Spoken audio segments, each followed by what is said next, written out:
Today, we're taking a look at protecting your most critical applications with AHV Metro on Nutanix Cloud Clusters on AWS. We have 3 separate VPCs connected by a transit gateway.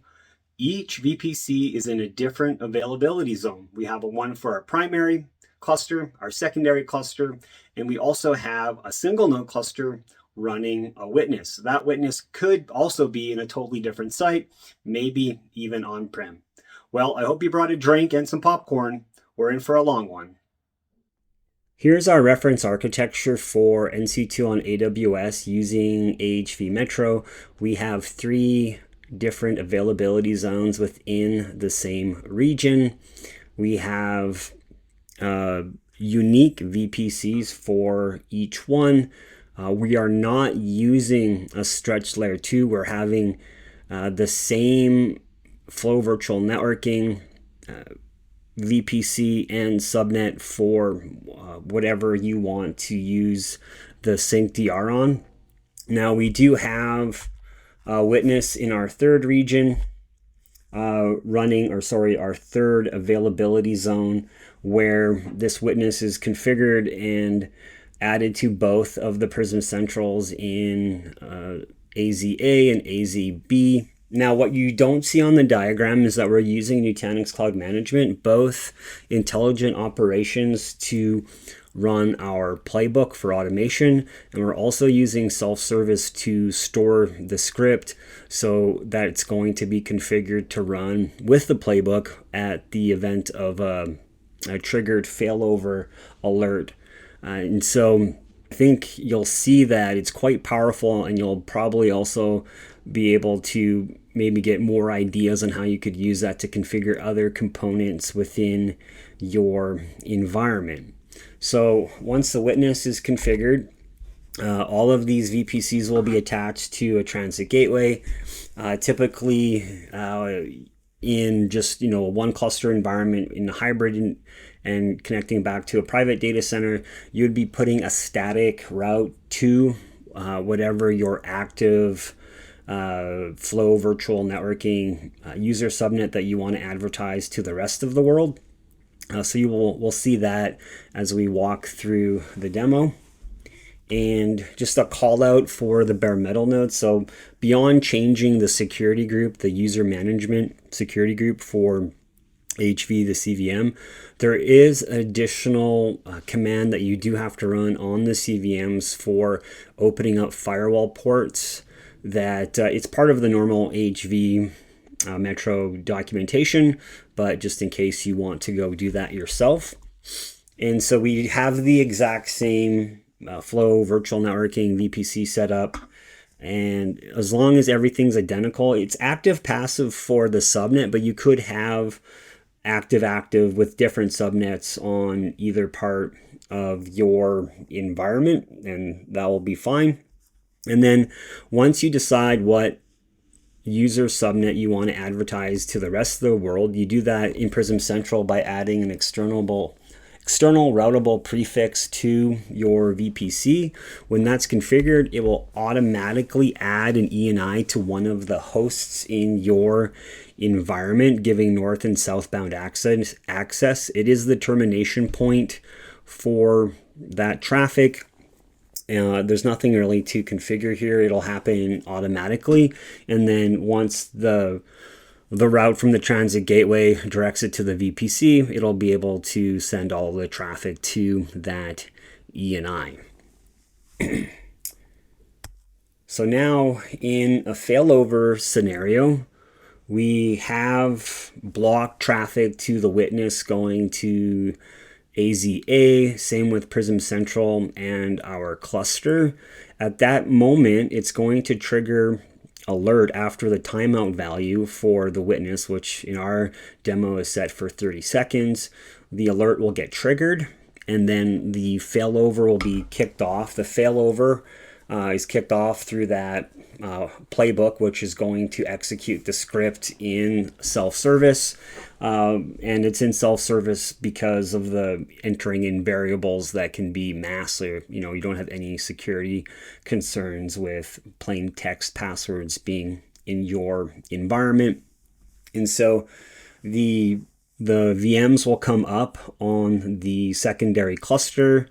We change the route in the transit gateway to point to AZB in that subnet, and we'll also part of it add the ERP into Prism Central 2, which will create the ENI automatically.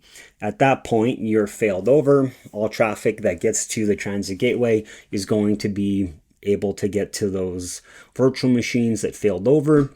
Now, once the failover is corrected, your virtual machines will sync back the data anyway to your AZA, so you will be protected and ready for the next failover. Let's go see this in action. This is our Prism Central on the source side. We already have DR Sync set up. If we look under categories, we are using this Metro category for our protected VMs for the protection policy and recovery plan.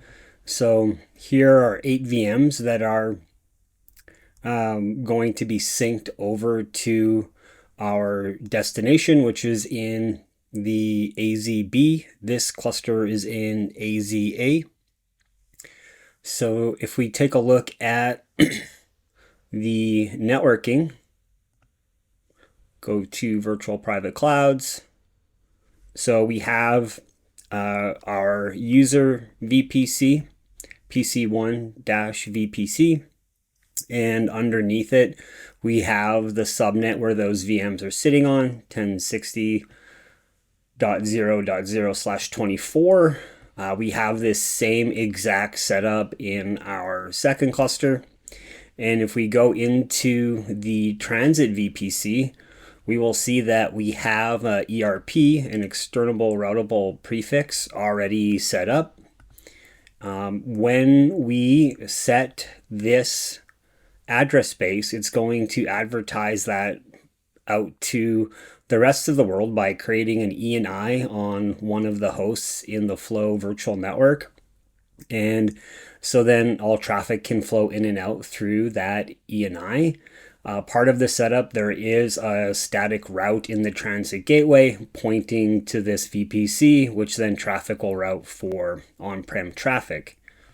So with that in place, if we take a look at our data protection, we have a protection policy for sync. So we'll just do an update. So here we are already in sync. We have a 30-second timeout going to our cluster in availability zone B. Hit cancel. On the recovery plan, Metro, if we do update again, set to automatic. We have our witness. In this demo, the witness is actually in a Frankfurt region. And so hit next. Just our one category. We could have had multiple if we needed to stage them. And then next. So network settings, we're not using a stretched network here, but we do have the same subnet name within our VPC and the same address space in both. Now we can take a look at the automation pieces. So we have in self-service is where we're storing our script that will perform the failover for the ERP and also editing the static route to point to the other cluster. It will also move over any flow policies as well. So if we go into runbooks, we have our Metro runbook. We have it set up. So here it's an execute of eScript, our code that you'll be able to get from Nutanix. It does have a couple of variables when you're setting it up in the playbook that you need to supply. And we'll go over that in the playbook section. So that is where the script is going to be ran. Then if we go into playbooks, which is under intelligent operations, these both do need to be enabled and licensed. The playbooks are great because you can run it off of alerts. And so if we take a look at the Metro playbook, we can see that the alert is being triggered by the witness, so automatic failover by the witness. It's calling our runbook, our Metro runbook, and then it will resolve the error. So if we go update, you'll see the witness, and then on the playbook, you will put in those requested variables. So this is the local PC and the subnet that you're failing over, and then the remote VPC. So the VPC that's in availability zone B. And then we have the resolving the alert. So we'll just exit out of this.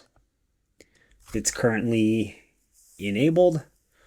Now we have all of the pieces in place for forming the failover, but let's take a quick look at our AWS environment so we can see the changes that will be occurring. So here is the VPC in availability zone A.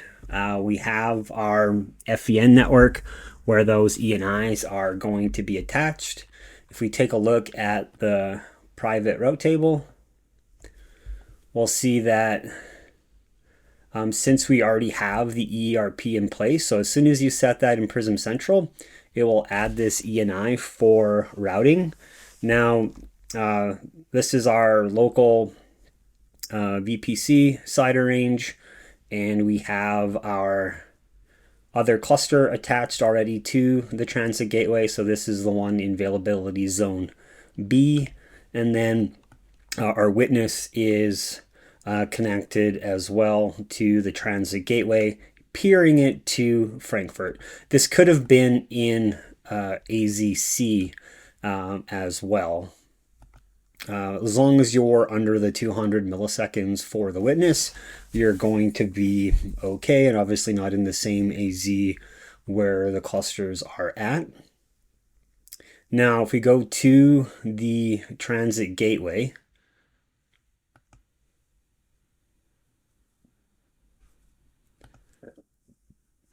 and go to the route table for it. So here we see the attachments for our current VPC, the one in availability zone B, and this peering is to another transit gateway where the witness is currently located, but we want to take a look at routes.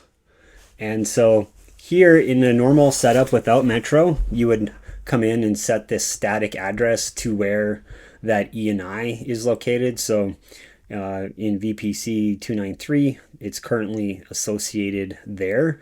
We're going to see this VPC change to 81D after the failover, as long also with the other ENI being removed from the route table from A and then added to the route table of B.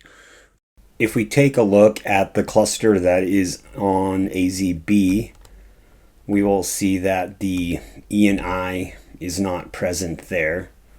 So we'll just pop into here. Here's our cluster in B. Go into the route table, and no ENI currently present, but after the failover, it will show up here in this table. Now we're at a point where we can cause mass destruction. I'm going to switch over to a different jump host. So we have our PC1, and if we take a look at our virtual machines that we have protected, we see that they are synced, and our witness that we're using And Frankfurt is up and running.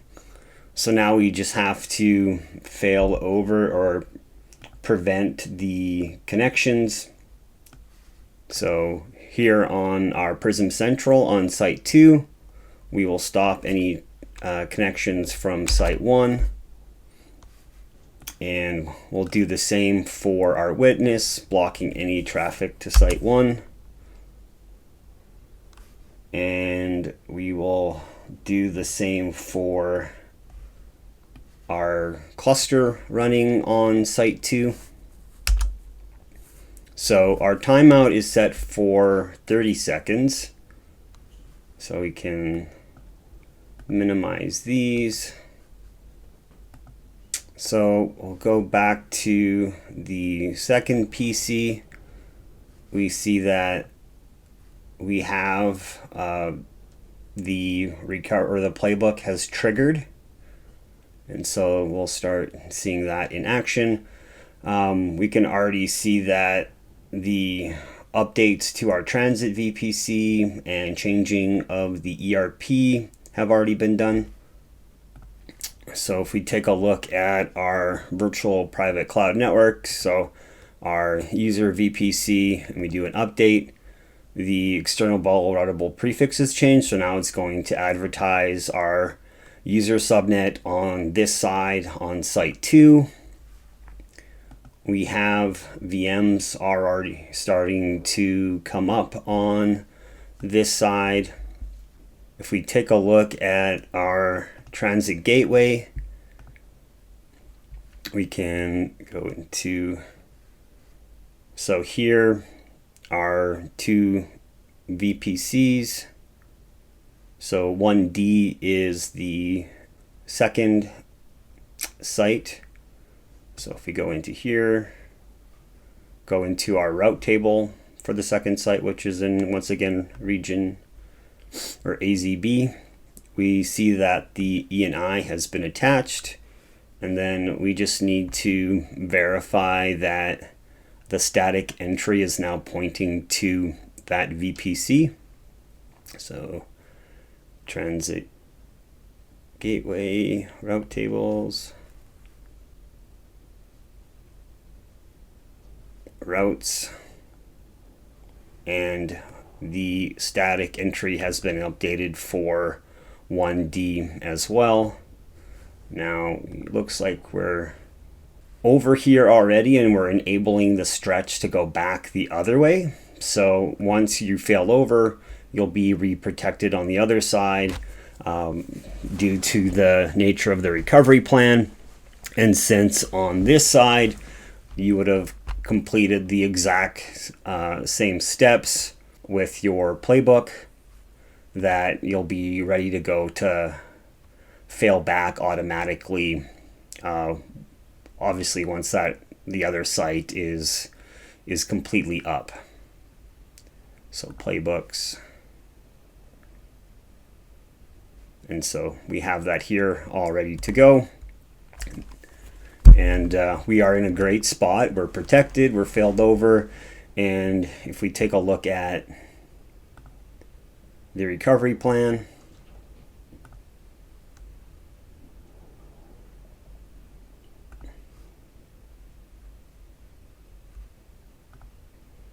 we can see that 2 minutes and 23 seconds to be failed over into AZB. You are able to witness the power of Nutanix Cloud Management with our self-service and playbooks automating our transit gateway and our external routable prefix to ensure your workloads, when they fail over, have full access to the network. With the power of NC2 and Nutanix Cloud Management, your workloads are always protected. We'll see you in the next video.